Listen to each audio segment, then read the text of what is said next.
Alright, from Silva Lanes in Albuquerque here for the title matches of today's JBT event. Regular season wrap-up for the Mountain Conference. And kind of fitting that it is, because this is the Mountain Invitational rematch from last year as John Green in the scratch division takes on Diego.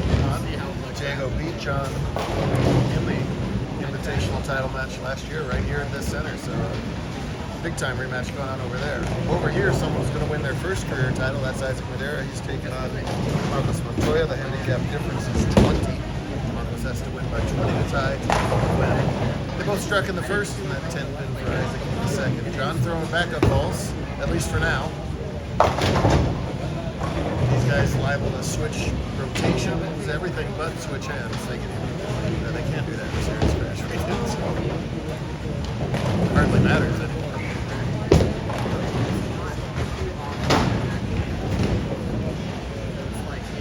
I guess that was on the line. That's what just happened over there. Gotta watch that green kid at all times.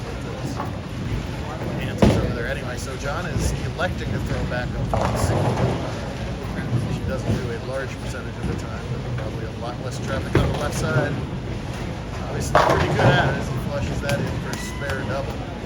Meanwhile, Diego always does, I guess they're classified as backup balls, but that extremely unique release it is, so keep an eye on that. Meanwhile, Montoya goes up with a double of his own. Lots of strikes, that's not surprising. There were lots of strikes all day long. Could not have been any closer in the handicap division. Marcos qualified first at plus 247. Jonas Romero, who he just beat at 246. Isaac was at 241, and Isaac started the day beating Andrew Linus at 243. So 6 pins between first and fourth. So near disaster for all of them, almost leading the tournament for any one of them. They just made one more spare or got a few more pins to count. John ties it up with his triple. We're looking at the triple. He begs for it to push, and it does. Some days you got to strike a lot, other days you just got to grind it out. It's likely going to be more like that tomorrow for the big bucks. Right now they don't care. This is by far Isaac's best career finish with us. He says maybe he has a top 10 or two, never a top 4. Now he's got a top 2 now. Great all day. High game of 217 points. Games 3 and 8.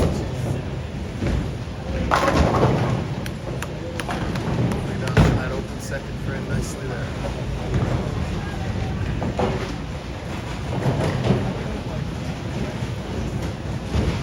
Diego, the high game of the tournament, 300 game earlier today in game 5, the only 300 of the day, even on this high scoring pattern, the only front 9 of the day. All the way up to his first career JBT 300. We'll switch balls, go hard and straight at that corner man. Not having any trouble with it.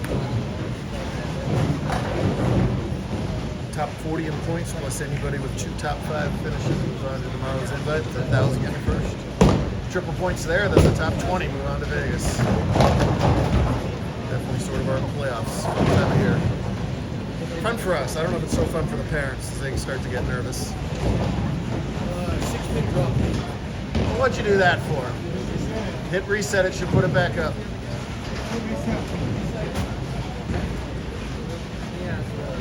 So, yeah, he knows he's just waiting for Diego to go. So, Diego, looks like your nice classic lefty, right? All the lines look pretty good. Yeah, everything looks pretty good.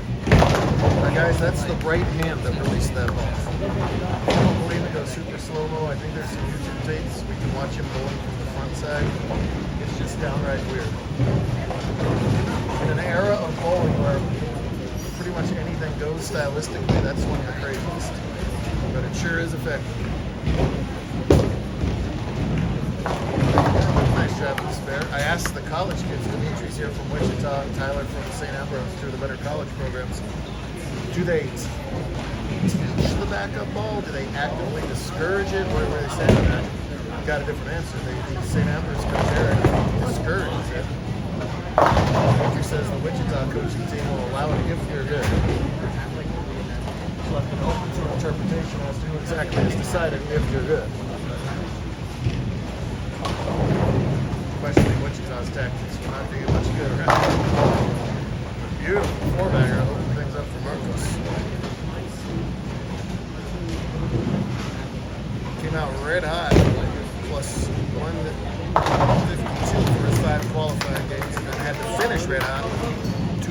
or scratch to get into that 240 zone that you needed to be in.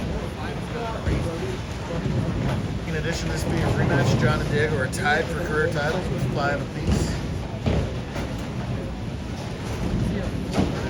Right over between the 4th and 5th arrows.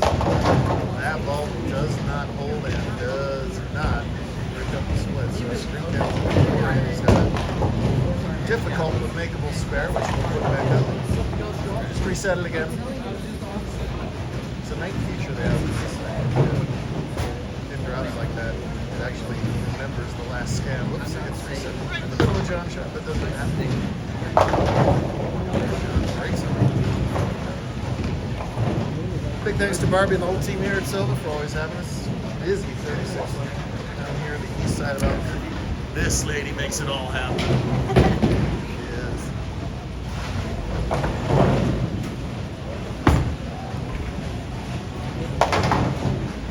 We try but gets the count out of that.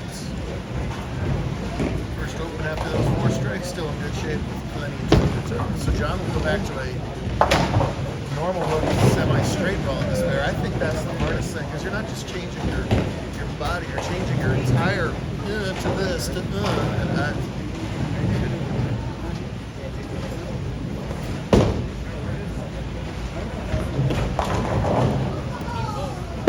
See if I can take advantage of the mistake. Marcus sure can. Beautiful shot there.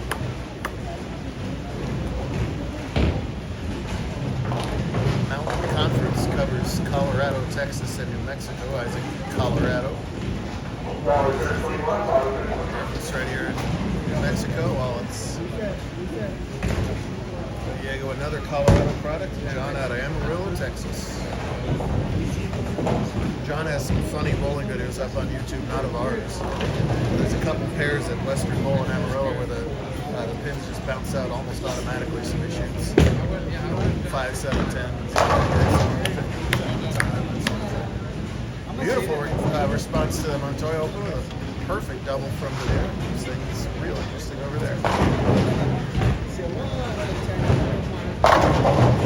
Couldn't throw it any better for Ruban as well. So he extends the lead to 13. Make it 23 with the winner over there. New Mexico's got a great high school bowling program. Marco's a product of that. Both throw Block 18 north of Santa Fe.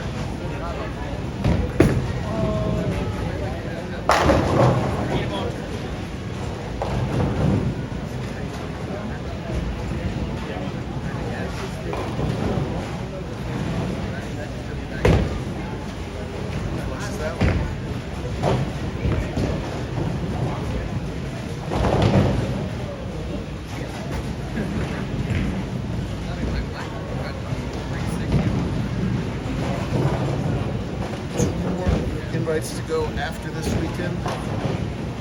Longview, Washington next weekend, and down to Phoenix to wrap it up. Slaps that 7 silly and extends the lead to 23. Marcus Weaver is 6 strike in 7 frames. What's that having trouble getting that ball to hold for him on the left hand.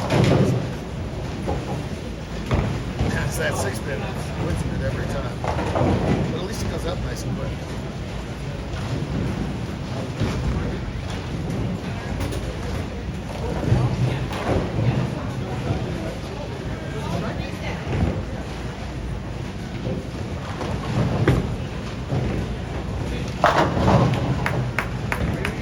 John using a little bit more aggressive ball. Like I guess his rep rate's a little lower than his. I don't know. I don't really have backup ball rev rates zoned in my eyes. No trouble at the repeating 6-pin. You know, if he just knocks it down the first time, we wouldn't have to keep resetting it. Rocking the IM jersey, by the way, one of our great sponsors. He'll earn some bonus money at the end of the year before having that on at the title match. They do an absolute ton for our tour. We're grateful for them. Friends, Brunswick, and all our fantastic sponsors and hosts. Green needs to get it going here, down by 23. Strike working in the 8th. Crank that one. Wow. wind shrapnel everywhere. His head does not fall. Yikes. They do for Isaac, though. That's 3 in a row. He's trailing by 7. And is getting 20. So it's a 13-pin aggregate lead for him now.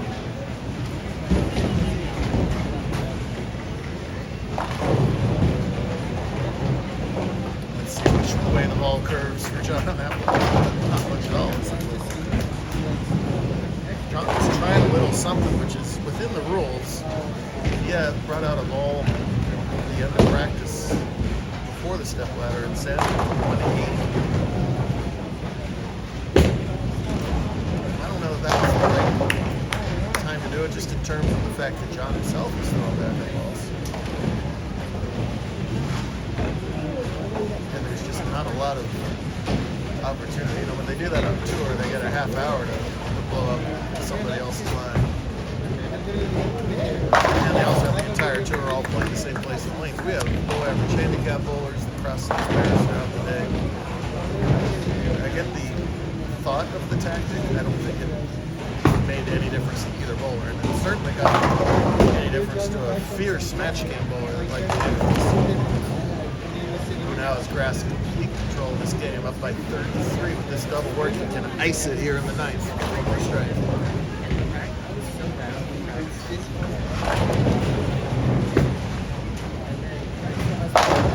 Oh my goodness. His hands were already in the process of slapping that out. Oh no, and at the same time, 9-pin disasters for Montoya and on there. Marcos is far more disastrous. You can't miss that spare in that spot. Yikes. Handing a big advantage to Isaac. Diego's still in control. Disaster is way too strong a word for what that was. The best John can do is 236. Come on, but 9 out for exactly 236. So John needs them all. And he's a big time mistake for me. Oh! Well, the friendly bowling gods decide to roll a 2-pin for him after missing a spare. We bowling gods don't do that very often for you. So he's got room for 223, and again, gets or gives 20. So he's only got 203 possible on the scorecard. Isaac's in fine shape now.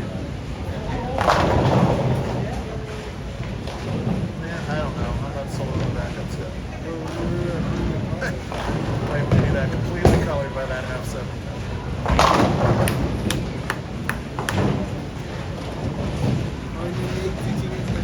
I mean, John's A game by a mile is throwing up the normal radio. He opened up with 774 for his first minute. I understand something fresh. You're looking for a fresh pattern. His best backup game is still his B game, right? So I guess you're making a decision whether your B game on a more advantageous pattern is better than your A game on a broken down pattern. Tough to say in a 1-game match, and it's partially dependent on what your opponent's going to do. He's firing 240s at you. It narrows your margin for success no matter what you do.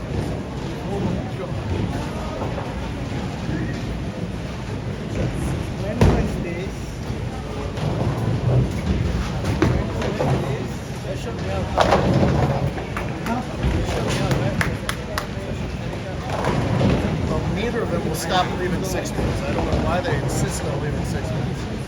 There's 9 other beautiful pins there for them to leave. Let's see if he misses this. 215. That's not going to be enough. Isaac Navarro is going to be a JBT champion heading into the invitation. He was in the 30s in points, so he just needed a reasonable performance today. I'd say that was reasonable. 220 is going to be a fine effort from Green, but that is a wry smile at best, as in the rematch. It's now 2-0 Lujan and big title matches at Silva. I remember he came back. He was the one that had to win a couple games in the triple elimination format that will use tomorrow. Tough match play bowler. Still in our U17 division as well. She lost, by the way, to Nathan Martin. So that's it.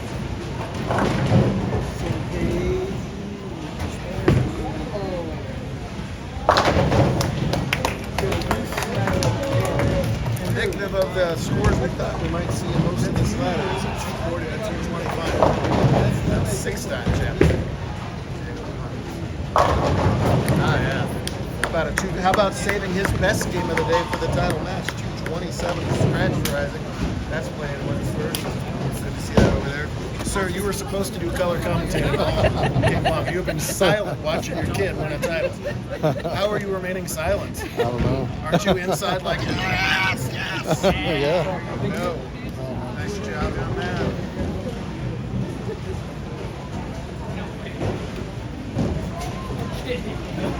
Well, like I said at the start, if both these guys have the best career finishes, no shame in whatever Marcos is going to bowl, he's got a shot at another 20 himself.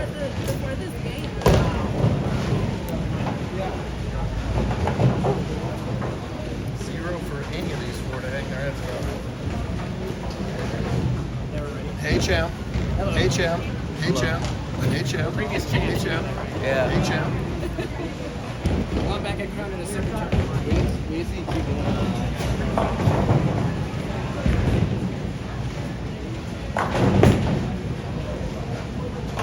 Ah, there you go.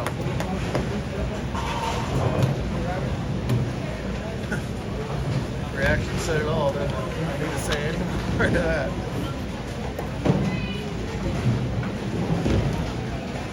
Well, great stuff today to get Mountain Invite Weekend started. It's going to be a grind for a grand tomorrow. $1,000 on top. We will see you there for it.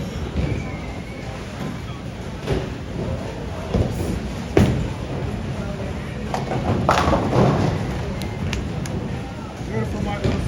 Was that Greater Denver? Junior Masters. Yeah, I asked Isaac before the start of the match what other accomplishments had. He said, yeah, I won Greater Denver Junior Masters. With Diego. I'm just finding out now, look who he won it with. You didn't tell me that part. There you go. Repeat champs down here in Albuquerque. I love it. Great job twice.